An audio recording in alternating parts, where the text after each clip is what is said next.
வணக்கம். வடக்கு பார்த்து 6 சென்ட் ரெசிடென்ஷியல் பிளாட் தாங்க இன்னைக்கு நம்ம சேல்ஸ்க்கு எடுத்துகிட்டு வந்திருக்கோம். இந்த ப்ராப்பர்ட்டி எங்கே இருக்குன்னு பார்த்தீங்கன்னா, கோயம்புத்தூர் அவினாஷி ரோட்டில் இருக்கக்கூடிய ஓப்ஸ் கிட்ட தாங்க இந்த ப்ராப்பர்ட்டி இருக்குது. அவினாஷி ரோட்டிலிருந்து 1 கிலோமீட்டர் டிஸ்டன்ஸில் வரதராஜபுரம் போகக்கூடிய ரோட்டில் இந்த ப்ராப்பர்ட்டி சேல்ஸுக்கு வந்திருக்குங்க.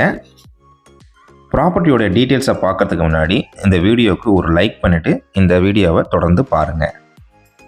30 அடி ரோட்டில் வடக்கு பார்த்து இந்த ப்ராப்பர்ட்டி அமைஞ்சிருக்குங்க. இந்த ப்ராப்பர்ட்டியோடைய மெஷர்மெண்ட் பார்த்தீங்கன்னா 40க்கு 66ங்க. 40 அடி அகலம், 66 அடி நீளம் வருங்க. டோட்டல் ஸ்கொயர் ஃபீட் பார்த்தீங்கன்னா 2640 ஸ்கொயர் ஃபீட் வருதுங்க. சென்ட் கணக்கில் பார்த்தீங்கன்னா 6 சென்ட் வருதுங்க. ரோட்டில் இருந்து 5வது பிளாட்டாக இந்த ப்ராப்பர்ட்டி வந்து அமைஞ்சிருக்குங்க. ஷேர் ஆட்டோலேருந்து இறங்கினா ஜஸ்ட் ஒரு 50 மீட்டரில் இந்த ப்ராப்பர்ட்டியை வந்து நம்ம ரீச் பண்ணிடலாங்க. இந்த லேண்டுக்கு டிடிசிபி அப்ரூவ்டு இருக்குங்க. இந்த லேண்டுடைய ப்ரைஸை நீங்கள் தெரிஞ்சுக்கணுன்னா கமெண்ட் பாக்ஸில் அவினாஷி ரோட் 1 கிலோமீட்டர்னு டைப் பண்ணுங்கள். இப்போ தான் நீங்கள் ஃபஸ்ட் டைம் நம்ம சேனலை பார்க்குறீங்கன்னா நம்ம சேனலை சப்ஸ்கிரைப் பண்ணிவிடுங்க. பெல் நோட்டிஃபிகேஷன் பட்டனை கிளிக் பண்ணிவிடுங்க. உங்ககிட்ட இருக்கக்கூடிய ப்ராப்பர்ட்டியை நீங்கள் சேல் பண்ணணும்னு நினச்சிங்கன்னா நம்ம சேனலுக்கு கால் பண்ணுங்கள். மார்க்கெட் ரேட்டில் பெஸ்ட்டு ப்ரைஸில் நம்ம சேல் பண்ணி தரோங்க. நன்றி, வணக்கம்.